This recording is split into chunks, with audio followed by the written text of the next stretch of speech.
Hello friends, welcome to our channel knowledge 247।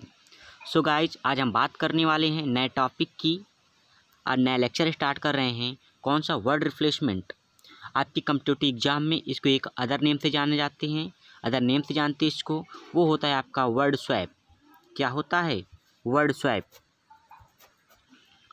आपका जो IBPS, SBI etcetera जो banking के एग्ज़ाम्स हैं, उसमें जो आपका प्री लेवल का एग्ज़ाम होता है, जो प्री एग्ज़ाम होता है, उसमें 3 to 4 मार्क्स का वर्ड स्वैप पूछा जाता है। अगर हम वहीं बात करें मेंस लेवल में, तो मेंस लेवल में 5 to 6 मार्क्स का आता है। कितना? 5 to 6 मार्क्स का। तो आप लोग समझ सकते हैं इसका कितनी इंपॉर्टेंस है। आपके जो बैंकिंग एग्ज़ाम है उसमें 2 सेक्शन बहुत इंपॉर्टेंट रखते हैं। पहला आपका वर्ड रिप्लेसमेंट या वर्ड स्वैप, दूसरा आपका कॉलम मैचिंग। कौन सा? Column matching. ये दो सेक्शन हैं आपके, बहुत ही इम्पॉर्टेंट हैं आपके बैंकिंग के लिए। आपको पता है IBPS का नोटिफिकेशन भी आ गया है और उसकी वैकेंसी आपको पता है 1158 शायद इतनी हैं। सो उसी के लिए मैं एक बेहतरीन सी क्लास लेकर आपके लिए आया हूँ। बहुत शानदार क्लास है। इसमें हम लोग इस क्लास में सबको बेसिक लेवल से हाई लेवल तक करेंगे, बेसिक टू मॉडरेट लेवल या हाई लेवल तक। चलिए देखते हैं हम वर्ड रिप्लेसमेंट होता क्या है। तो अभी तक आप लोग एक पढ़ते थे एक टॉपिक रीअरेंजमेंट। तो रीअरेंजमेंट में क्या होता था? कई सारे सेंटेंस दे दिए जाते थे 1 2 3 4 और उनको आपको एक आर्डर में लगाना होता था। कैसा आर्डर होना चाहिए था? एक क्रम में होना चाहिए था उनको, एक जिससे आपका एक कंप्लीट सेंस निकले। उन सेंटेंस के एक कंप्लीट सेंस निकले, उससे हम क्या करते थे? रीअरेंजमेंट कहते थे। मतलब आपको 3 to 4 सेंटेंस दे दिए जाते थे, उससे आपको एक सही क्रम में लगा करके उसके एक मीनिंगफुल सेंस निकालते थे। तो वो होता था आपका रीअरेंजमेंट। अब ऐसे ही आपका होता है वर्ड रिप्लेसमेंट। यहाँ पर एक पैराग्राफ दे दिया जाएगा आपको या 3-4 सेंटेंस दे दिए जाएंगे। उन सेंटेंस में 3 to 4 या 5 मैक्सिमम 6 मान लीजिए, इतने हाईलाइटेड वर्ड दे दिए जाएंगे। कैसे वर्ड? Highlighted word. आपको कुछ वर्ड दिए जाएंगे जो हाईलाइट किए गए होंगे, उनको आपको आपस में क्या करना है? चेंज करना होता है। उनको सही वर्ड को सही स्थान पर, सही प्लेस पर रखना होता है। वही होता है आपका वर्ड रिप्लेसमेंट। कभी कभी तो ऐसा होता है कि बिल्कुल सही सेंटेंस में सही वर्ड सही जगह रखा होता है। तो ऐसी सिचुएशन में जो हमारा क्वेश्चन बनता है, नन ऑफ दीज का बनता है, मतलब कि the sentence will be correct. So देखते हैं हम आज इसको समझते हैं। कैसे समझेंगे? एक ट्रिक के माध्यम से समझेंगे इसको। किससे? ट्रिक के। और वो ट्रिक क्या है वो आप देखेंगे क्वेश्चन में। अगर आपको जैसे किसी भी वर्ड का मीनिंग नहीं पता है, फिर भी आप उस क्वेश्चन को चुटकियों में सॉल्व कर लेंगे। तो चलिए गाइज, सेंटेंस देखते हैं। पहला सेंटेंस आपका क्या दिया गया है? The period's crude map was a treasured fiction but we were still able to follow the direction. इस क्वेश्चन में देखिए 4 हाईलाइटेड वर्ड दिए गए हैं। पहला क्रूड, दूसरा ट्रेजर, तीसरा वी और चौथा फॉलो। अब इसमें आपको 5 ऑप्शन भी गिवन हैं। इसमें क्या चेंज करेंगे? 2 या 4 को आपस में चेंज करेंगे, या 1 और 2 को, 2 या 3 को, 3 या 4 को, या नो चेंज रिक्वायर्ड। किसी भी चेंज करने की ज़रूरत नहीं है हमको। 5 ऑप्शन गिवन हैं, बताइएगा। चलिए हम बात करते हैं पहले ट्रिक की। जब भी आपको कभी वर्ड स्वैप का क्वेश्चन मिल जाए तो उसमें एक सिंपल सी ट्रिक आपको लगाना है। वो ट्रिक क्या है? ट्रिक कह सकते हैं या कॉन्सेप्ट कह सकते हैं कि कभी भी आपको वर्ड स्वैप का क्वेश्चन मिल जाए तो वहाँ पर आपको सबसे पहले एक वर्ड को क्या करना है? फिक्स कर देना है। एक वर्ड को फिक्स कर देना है। कैसे? चलिए देखते हैं पहले क्वेश्चन में। पहला क्वेश्चन आपका दिया गया है the period's crude map was treasured fiction but we were still able to follow the direction. तो यहाँ पर आपका जो क्रूड वर्ड लिखा हुआ है वो है क्या? एडजेक्टिव है। जो ट्रेजर है वो आपका है क्या? नाउन है। फॉलो आपका क्या है? वर्ब की फर्स्ट फॉर्म है। वी आपका क्या है? सब्जेक्ट है। तो बात करते हैं, हम यहाँ लास्ट 3 स्टार्ट करते हैं। लिखा हुआ है we were still able to follow. आपको पता है 2 के बाद क्या आता है? 2 के बाद ऑलवेज वर्ब की फर्स्ट फॉर्म आती है, क्या आती है, टू के बाद वर्ब की फर्स्ट फॉर्म। इन्फिनिटिव टू के बाद क्या आता है, वर्ब की फर्स्ट फॉर्म। इसलिए आपका जो फॉलो लिखा हुआ है बिल्कुल सही लिखा हुआ है।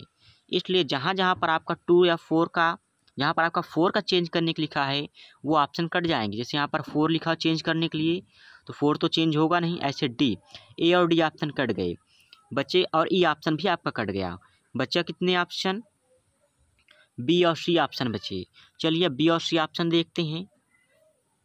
यहाँ पर आपका लिखा वी, जब आपकी वर्ब प्लूरल है तो उसके साथ आने वाला सब्जेक्ट कैसा रहा होगा, वो भी कैसा रहा होगा, प्लूरल ही रहा होगा। इसलिए जो थर्ड ऑप्शन है वो भी आपका सही है, कोई भी उसमें इम्प्रूवमेंट नहीं करेंगे।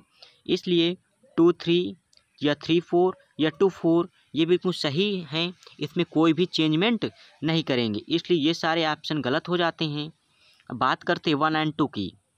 तो आपको पता है नाउन के बाद हमेशा क्या आता है, या पीरियड्स के बाद क्या आएगा, आपका नाउन आएगा। तो यहाँ पर क्या रखेंगे, नाउन रखेंगे। आपको पता है एडजेक्टिव के पहले कभी नाउन नहीं आता, जबकि एडजेक्टिव के बाद नाउन आता है। इसलिए द पीरियड्स के बाद आपका क्या आएगा, ट्रीजर आएगा। इसलिए जो आपका सेकेंड ऑप्शन है वो करेक्ट हो जाता है। क्या हो जाता है, बिल्कुल सही हो जाता है। फिर से समझिएगा, जब कभी भी आपको वर्ड स्वैप का क्वेश्चन मिल जाए तो वहाँ पर एक वर्ड फिक्स कीजिए। जैसे आपने यहाँ पर क्या फिक्स कर लिया था, फॉलो।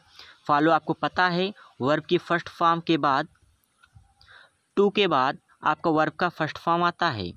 इसलिए जो फॉलो है बिल्कुल सही लिखा हुआ है। इससे आपके दो ऑप्शन कट जाएंगे, डी और ए। अब बात करते हैं, दो ऑप्शन और आपके बचे हुए हैं, उनको भी देख लेते हैं। अब आपको पता है कि वर्ब अगर प्लूरल है तो सब्जेक्ट भी प्लूरल रहा होगा। इसलिए तीसरा वाला भी ऑप्शन कट गया, तो आपका बचा क्या, ए नंबर, बिल्कुल करेक्ट आंसर हो जाएगा। नेक्स्ट क्वेश्चन देखिए।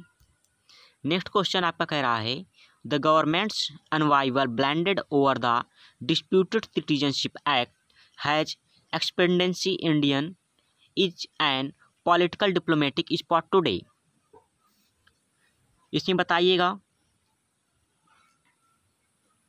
देखिए यहाँ पर जो आपका डिप्लोमेटिक स्पॉट है ये है कैसा, ये एक कंपाउंड नाउन है।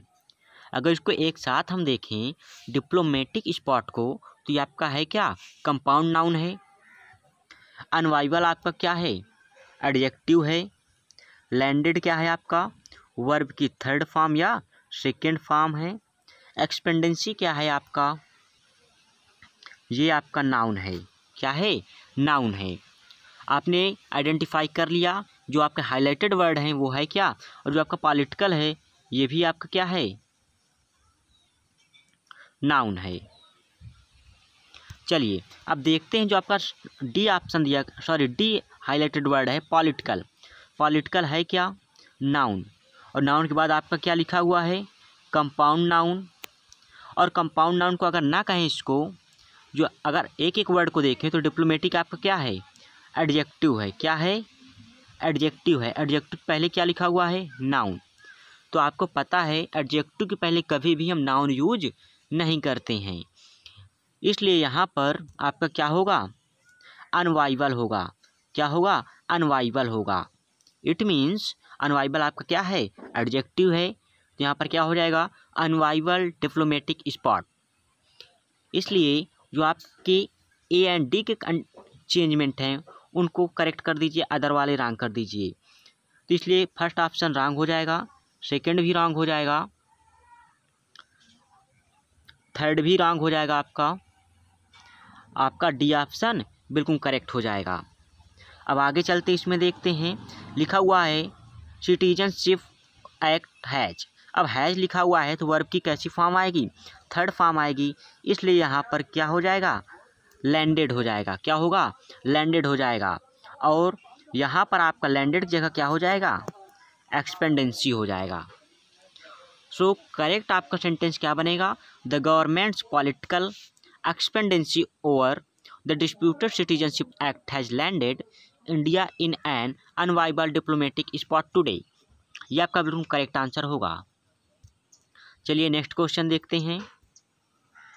नेक्स्ट क्वेश्चन आपका दिया गया है, Chelsea's Eden Hazard has revered his appreciation for Manchester United manager Jose Mourinho and said the Portuguese is the one coach he would like to work with again। यहाँ पर आपको बताना है क्या होगा।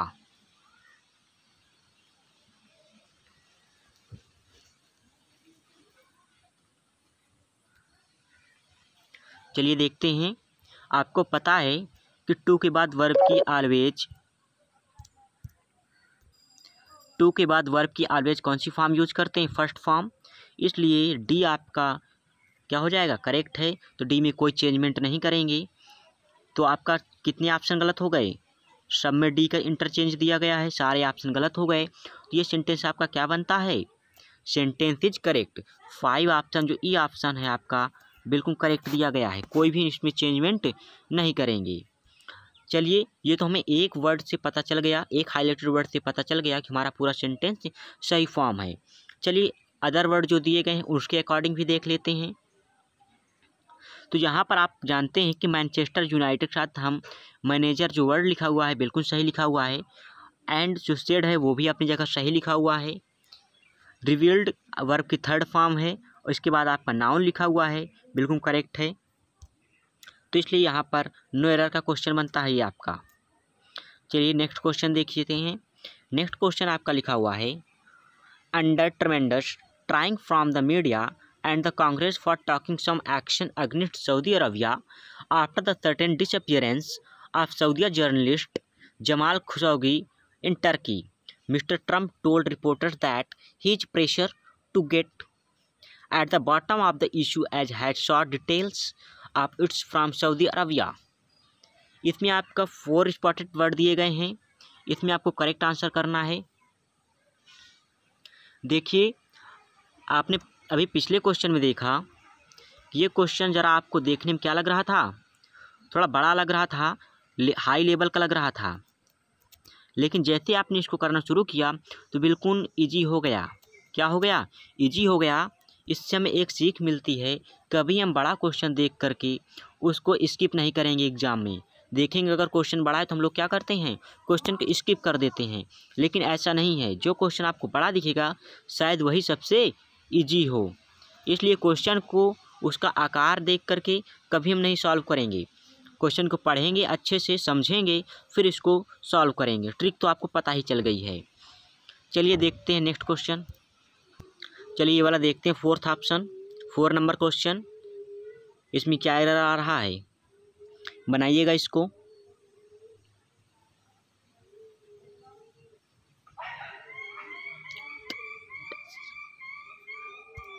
चलिए देखते हैं 4th नंबर क्वेश्चन। यहाँ पर आपका लिखा हुआ है, Trump told reporters that he is pressure. तो जो आपका प्रेशर वर्ड लिखा हुआ है ये क्या है, आपका एक तरह का नाउन है। क्या है, नाउन है। तो यहाँ पर आपका क्या आएगा, वर्ब आएगा। क्या आएगा, वर्ब आएगा। और यहाँ पर आपका लिखो ट्रेमेंडस, तो यहाँ पर क्या आएगा, आपका जो आपका वर्ब लिखा हुआ है यहाँ पर क्या आएगा, नाउन आएगा। इसलिए यहाँ पर ए को सी से और सी को ए से इंटरचेंज कर देंगे। सो आपका ए ऑप्शन गलत हो गया और डी ऑप्शन आपका गलत हो गया। अब बात करते हैं, आपका 3 ऑप्शन और बचे हैं, बी, सी एंड ई।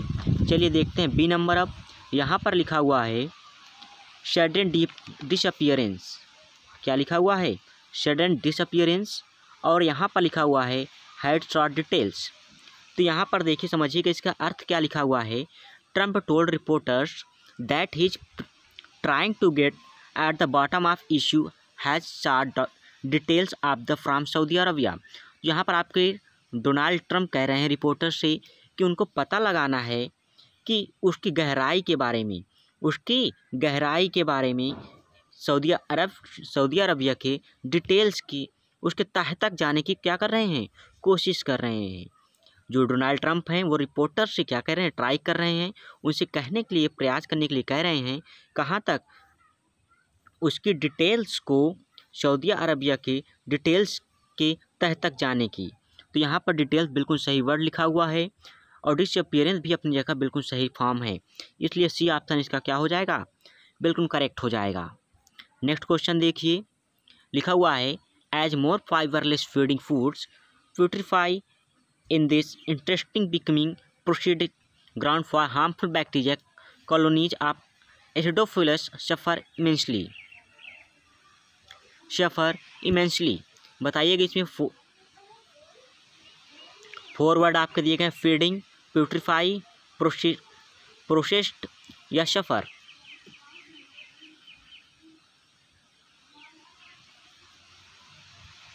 तो आपको पता है, आप लोग द हिंदू न्यूज़पेपर पढ़ते होंगे, वहाँ पर अधिकतर निकल कर आता होगा प्रोसेस्ड फूड।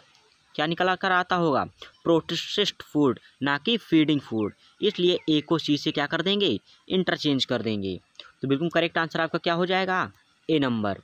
इसलिए यहाँ पर आपको वर्ड स्वैप करने से क्या क्या फ़ायदे आ रहे हैं आपके। पहला आपका ग्रामर क्या होगा, स्ट्रांग होगा। दूसरा आपका वोकैबुलरी स्ट्रांग होगी। तीसरा आपका क्लोज टेस्ट आसानी से सॉल्व कर पाओगे। नेक्स्ट क्वेश्चन देखिए, नेक्स्ट क्वेश्चन आपका दिया गया है China and US have slapped tit for tat tariffs over the past few months, retailing financial markets and investors worried the escalating trade war could knock global trade and investment। इसमें कीजिएगा answer, क्या answer आ रहा है इसमें। तो आपको पता है कि जब मॉडल एक्सिलरी वर्ब आ जाए, जैसे यहाँ पर क्या लिखा हुआ कुड, कैसी वर्ब है, मॉडल एक्सिलरीज है, तो उसके साथ ऑलवेज कैसी वर्ब यूज करते हैं, वर्ब की फर्स्ट फॉर्म यूज करते हैं। इसलिए यहाँ पर क्या लिखा है, नॉक, बिल्कुल सही लिखा हुआ है। स्लैप्ड आपका क्या है, वर्ब की थर्ड फॉर्म या सेकंड फॉर्म है। रैटलिंग वर्ब की फोर्थ फॉर्म है। स्क्लैटिंग वर्ब की फोर्थ फॉर्म है। जो यहाँ पर नॉक वर्ड लिखा हुआ है बिल्कुल सही लिखा हुआ है। इट मीन्स जो सी पार्ट है आपका, सी वर्ड है, डी वर्ड है, इसको हम नो चेंज करेंगे। जितने भी सी वर्ड के डी वर्ड है उसको कोई भी चेंज नहीं करेंगे। इसलिए आपके चारों ऑप्शन गलत हो जाते हैं और राइट आंसर आपका क्या बनता है, A, the sentence is correct. Other word के हिसाब से देखते हैं तो यहाँ पर लिखा हुआ है हैव। आपको पता है ये कौन सा टेंस है, प्रेजेंट परफेक्ट टेंस। और प्रेजेंट परफेक्ट टेंस के साथ वर्ब की कौन सी फॉर्म आती है, वर्ब की थर्ड फॉर्म आती है जो कि स्लैप्ड लगा हुआ है। इसलिए आपका ये क्वेश्चन बिल्कुल सही है। नेक्स्ट क्वेश्चन देखते हैं। नेक्स्ट क्वेश्चन आपका लिखा हुआ है the central part with its leading narrow streets is redolent of its historical part when one of the winding cities of the hasting league enjoyed commercial supremacy over all the towns. इसका answer कीजिएगा, क्या answer आएगा इसमें।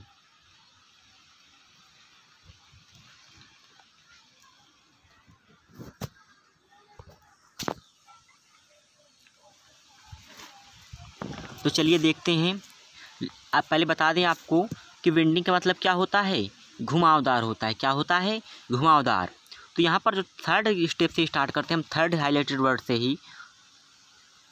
तो winding क्या अर्थ होता है आपका, घुमावदार।